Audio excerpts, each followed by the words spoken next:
अब्सार आलम साहब भी हमारे साथ मौजूद हैं, उन्हें भी शामिल गुफ्तगू करते हैं। अब्सार आलम साहब, ये एक बहुत ही बड़ा बयान सामने आया है और पाकिस्तान की एक तारीख रही है, 12वां इलेक्शन रहा है, कितना बड़ा क्वेश्चन मार्क है। गो कि ये बात अलग है कि इस पे जो एविडेंसेस के साथ इस हवाले से जो हकाइक हैं वो सामने नहीं आया इस बयान पर, बट स्टिल ये एक बयान, ये स्टेटमेंट कितना बड़ा है? देखिए जी, ये बहुत ही बड़ा बयान है और बहुत जाहिर है कि सिस्टम जो है वो पूरे का पूरा कोलैप्स कर चुका है और कोई भी कमांड एंड कंट्रोल जितना भी था वो मुझे तो नहीं नजर आ रहा कि वो एग्जिस्ट कर रहा है। और ये जाहिर है इससे माजी में जो कुछ हो रहा था इस मुल्क में पिछले कई सालों से और जिस तरह के दबाव में पूरी ब्यूरोक्रेसी और पूरा निज़ाम काम कर रहा था सिर्फ चंद लोगों की ख्वाहिशात को पूरा करने के लिए, उससे इस हद तक तो हालात पहुँच रहे थे जो पहुँच चुके हैं, जिसमें आपको नजर आ रहा है कि इस मुल्क में कोई इदारा ऐसा नहीं रहेगा, कोई भी इदारा ऐसा नहीं रहेगा जिससे आज लोगों का यकीन हो या एतमाद हो। तो पीछे रियासत क्या बची? रियासत के 3 स्तून होते हैं, पार्लियामेंट है, जुडिशरी है, एग्जेक्टिव है। आप तीनों इदारों पे आप बता दें, तीनों पिलर से अगर आवाम का एतमाद है किसी भी सियासी जमात का, तमाम सियासी जमातें, ये वाहिद शायद इलेक्शन है जिसमें तमाम की तमाम सियासी जमातें जो हैं वो उससे नामंजूर कर रही हैं, उस पर एतराज़ात उठा रही हैं, सिवाय चंद एक लोगों के जिनको ये अभी भी ख्वाहिश है कि वो शेरवानी पहन लें और इक़्तिदार हासिल कर लें, वरना इस मुल्क में वज़ीर आज़म का ओहदा और सिविलियन हुकूमतों के ओहदे इतने बेतौकीद कर दिए गए हैं कि कोई भी इस बात की ख्वाहिश नहीं रख रहा कि वो वज़ीर आज़म बने या वो सिविलियन हुकूमत में कोई ओहदा ले। तो ये इससे बड़ी और क्या हो सकती है? मैं समझता हूँ कमिश्नर रावलपिंडी ने अपने ज़मीर को रिस्पॉन्ड किया है और उन्होंने जो गलत काम किया उसको उन्होंने खुलेआम एतराफ़ किया है। ये बहुत बड़ी बात है और इससे जाहिर होता है कि वो कितने दबाव में से गुजरे हैं। मुझे वो अप्रैल 2017 की अपनी प्रेस कॉन्फ्रेंस याद आ रही थी जब कैमरा पे इसी तरह का दबाव था, तब मैंने भी प्रेस कॉन्फ्रेंस की थी। तब अंदाजा था कि शायद कुछ लोग इस मुल्क में कुछ चीज़ें सीखेंगे और अपने आप को बेहतर करेंगे, इस मुल्क को आगे ले जाने की कोशिश करेंगे। लेकिन बदकिस्मती से हम देख रहे हैं कि शायद हमारे अंदर ही कोई खराबी, अवाम ही बदकिस्मत है कि बजाय बेहतरी के इस मुल्क में हर दिन जो भी नया दिन शुरू होता है वो एक नई बुरी खबर लेके आता है। इतने दिनों से चेन माइंड इस मुल्क में कह रहे हैं कि आप सियासी जमातें, तमाम सियासी जमातें इकट्ठी हों, बैठे और एक ठीक है। अब्सार साहब, कता कलामी की माजरत, राना सनाउल्लाह साहब भी हमें ज्वाइन कर चुके हैं। राना सनाउल्लाह साहब, जो लियाकत अली चट्टा साहब का बयान है वो आपके सामने है, क्या कमेंट करेंगे सर? देखिए, मैं लियाकत अली चट्टा साहब को ज़ाती तौर पे जानता हूँ, मेरा उनके साथ अच्छा ताल्लुक है। तो मेरा ख्याल है कि वो मेंटली सिक हुए हैं और जो उन्होंने गुफ्तगू की है उसमें 2 चीज़ें आप उनको देख लें कि एक तो उन्होंने कहा कि मैंने खुदकुशी की जो है वो कोशिश की है और दूसरा उन्होंने कहा कि मुझे फलां चौक में किसी चौक का नाम लिया कि वहाँ पे मुझे फांसी दे दें। एक तो ये है कि अगर उन्होंने धांधली करवाई भी है तो धांधली करवाने की या करने की सजाए मौत तो नहीं है, या चौक में जो है वो फांसी, पाकिस्तान का कोई कानून ऐसा नहीं है जो किसी को चौक में फांसी देने की जो है वो इजाजत दे या इस तरह से इवन सजाए मौत एग्जीक्यूट हो सके। दूसरा ये है कि जो जिस आदमी ने खुदकुशी की कोशिश की है तो मेरा ख्याल है कि वो मेंटली जो है वो सिक हुए हैं और शायद वो पहले कोई ट्रीटमेंट भी इस बारे में ले रहे थे, जो मेरी इंफॉर्मेशन है, मैं इसको कंफर्म नहीं करता। तो मामला ये है कि ये मैं समझता हूँ कि बदकिस्मती है कि उन्होंने एक ऐसी गुफ्तगू की है जिससे इलेक्शन जो है उसको डिस्प्यूट करने की जो लोग कोशिश कर रहे हैं उनकी उस कोशिश को जो है वो तक़वियत मिलेगी।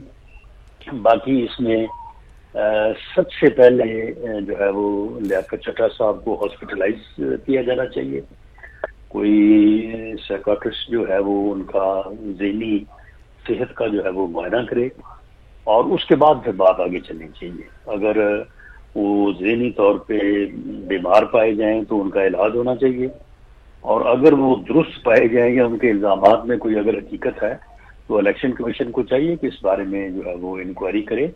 ये जितने भी इल्ज़ामात हैं ये कोई इलेक्शन में कोई धांधली के इल्जाम या इलेक्शन में धांधली का किस्सा को पाकिस्तान में पहली मरतबा है। ये 75 साल से मामला चल रहा है, हर इलेक्शन में चल रहा है। पिछले 2018 के इलेक्शन में we were on the other side. तो ये मामला जो है ये तो फिर ट्रिब्यूनल्स बनेंगे और तहकीकात के बाद विद एविडेंस जो है वो इन चीज़ों का फैसला होगा। इन चीज़ों का फैसला ना प्रेस कॉन्फ्रेंस में होना है और ना सड़कों पे होना है। ठीक, राना साहब हमारे साथ ही रही है। लियाकत बलोच साहब ने भी हमें ज्वाइन किया, जमात इस्लामी के रहनुमा। लियाकत बलोच साहब, बड़े इल्जामात लगा दिए हैं कमिश्नर रावलपिंडी ने, जमात इस्लामी का इस पर क्या मौक़िफ़ होगा? जी बहुत शुक्रिया। लेकिन लियाकत चड्ढा साहब जो कमिश्नर रावलपिंडी हैं, पुराने ब्यूरोक्रेट भी, और इस वक्त तो अपनी सर्विस के वो बिल्कुल आखिरी मरहले पर हैं और अल्लाह ने उनको ये एक रोशनी दे दी कि जिसकी बुनियाद पर उन्होंने हक बयान कर दिया है। असल में हर आने वाला दिन जो है कि वो बिल्कुल वाज़े कर रहा है कि ये इलेक्शन एक ढोंग था और ये इंतखाब धांधली ज़दा है और इसके नताइज को जोर ज़बरदस्ती तब्दील किया गया है। अब इसके नतीजे में जो भी हुकूमत बनेगी वो मुतनाज़ा भी होगी और लोगों के दरमियान उनके लिए कोई इज्जत भी नहीं होगी। और ये अलमिया है हमारे मुल्क में कि हर 5 साल के बाद इलेक्शन होता है।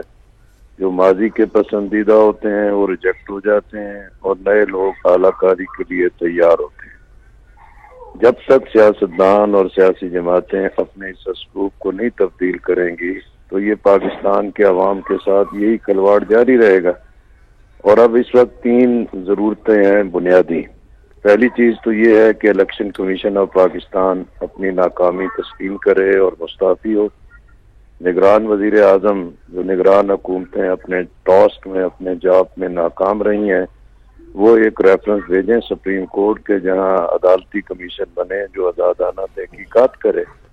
तीसरा मैं समझता हूँ कि इस वक्त बड़ी जिम्मेदारी मियां नवाज शरीफ पर और आसिफ अली जरदारी साहब पर है कि वो महज अपने सूबे की या वफाक की हुकूमत साजी की बजाय वो आइन को पेश नज़र रखें, जमहूरियत को पेश नज़र रखें, आवाम के अंदर जो एक नफरत का लावा पट गया है उसको सामने रखें और वो भी आगे बढ़ के सियासी इक़दामात के लिए पहल करें और इन इंतखाबात के बारे में वो अपना एक वाज़े और दो टोक मौक़िफ़ दें। अब ये बात बहुत वाज़े है कि किसी के नताइज में वोट बहुत बढ़ा के पेश कर दिए हैं, किसी के बहुत कम करके पेश कर दिए हैं। हकीकत ये है कि जो जीतने वाला है उसको जीतना चाहिए, जो हारने वाला है उसको हारना चाहिए। लेकिन ये उसी वक्त होगा कि भी सियासी महाज पर भी जमहूरी महाज पैदा हो, मिजाज पैदा हो और रियासती अदारे भी अब इस बात को तस्लीम कर ले कि उनकी इंजीनियरिंग अब नहीं चलेगी। ठीक, लियाकत बलोच साहब हमारे साथ ही रहिए। राना सनाउल्ला साहब भी हमारे साथ हैं। राना साहब, आप लोग एक तरफ हुकूमत साजी के मरहले से गुजर रहे हैं, इन इल्जामात के साए में हुकूमत साजी कितना बड़ा चैलेंज होगा आप लोगों के लिए? देखें, इलेक्शन के बाद हुकूमत साजी का ही अमल जो है वो होता है। आइन और कानून जो है वो इसी तरह से है। तो मुल्क ने रुक तो नहीं जाना, मुल्क ने आगे बढ़ना है। इलेक्शन के ऊपर अगर इल्जामात हैं तो उन इल्जामात की तहकीकात का, उन इल्जामात के रिड्रेसल का तरीक़ाकार आइन में मौजूद है, कानून में मौजूद है। वो तरीक़ाकार जो है वो बुरुए कार आना चाहिए, उसके ऊपर अमल होना चाहिए। उसे कोई रोकने का नहीं कहता, कोई उसे रोक नहीं सकता, उसे रुकना भी नहीं चाहिए। और उसके अलावा बाकी जो मामलात हैं वो भी उसी तरह से जो कानून और आइन इजाजत देता है उसके मुताबिक जो है वो होने चाहिए। अब देखिए, इस तरह से आप मुल्क, रियासत को रोक तो नहीं सकते आप किसी एक जगह पे, जी वहाँ यहाँ पे आगे रुक जाएं, आप पहले फलां काम कर लें, उसके बाद फिर फलां कर लें, फिर उसके बाद आगे चलेंगे। मुल्क ने चलना है। तो इसलिए जो जो प्रोसेस आइन जिसकी इजाजत देता है वो उसी के मुताबिक होने चाहिए। इलेक्शंस में धांधली के इल्जामात लगते हैं, लगते रहे हैं, हर इलेक्शन में लगे हैं और उनके रिड्रेसल का भी एक तरीकाकार है। वो तरीकाकार जो है वो ना प्रेस कॉन्फ्रेंस है, ना किसी कमिश्नर का, ना डिप्टी कमिश्नर का बयान है, ना वो सड़क के ऊपर जलसा है, ना एहतजाज है। उसका एक तरीकाकार आइन में दर्ज है, उसके मुताबिक उसका रिड्रेसल होना चाहिए। ठीक, राणा साहब कोई भी हुकूमत लेने के लिए तैयार नहीं है। पाकिस्तान पीपल्स पार्टी भी जिस तरह आपने देखा अपोजिशन में बैठने के लिए कह रही है, आप लोगों को सपोर्ट तो करने का कह रही है, दूसरी तरफ बाकी जमातें सड़कों पर नजर आ रही हैं। अब ये बयान सामने आ गया, ये इसी किस्म की फजा पैदा हो गई है कि कोई हुकूमत लेने के लिए तैयार नहीं। देखें, हुकूमत ना लेने के लिए जो यानी हिचकिचाहट कह लें या थोड़ा रिस्ट्रेन कह लें, उसकी वजह ये इल्जामात नहीं है। पिछले 18 के इलेक्शन में भी हमने पहले दिन ही बल्कि अगले दिन आगे इलेक्शन कमीशन के बाद जो है वो हमने एहतजाज किया था। असेंबली में हमने बड़ा जोरदार एहतजाज किया था, लेकिन पीटीआई के पास नंबर थे तो उन्होंने दौड़ के जो है वो हुकूमत बना ली और उन्होंने ओथ जो है वो उसी शोर शराबे एहतजाज में जो है वो ले लिया था। इस वक्त रिस्ट्रेन इसलिए है कि नंबर किसी के पास नहीं है। नंबर अगर किसी के पास हो तो मेरा नहीं ख्याल कि वो इन इल्जामात या इस एहतजाज की बुनियाद के ऊपर कोई रुकेगा, लेकिन इस वक्त नंबर जो है वो तीनों जो बड़ी पार्टी हैं उनमें तीनों के पास नहीं है। ठीक, राणा साहब, सीनियर तज्ज़ियाकार अबसार आलम साहब भी हमारे साथ मौजूद है।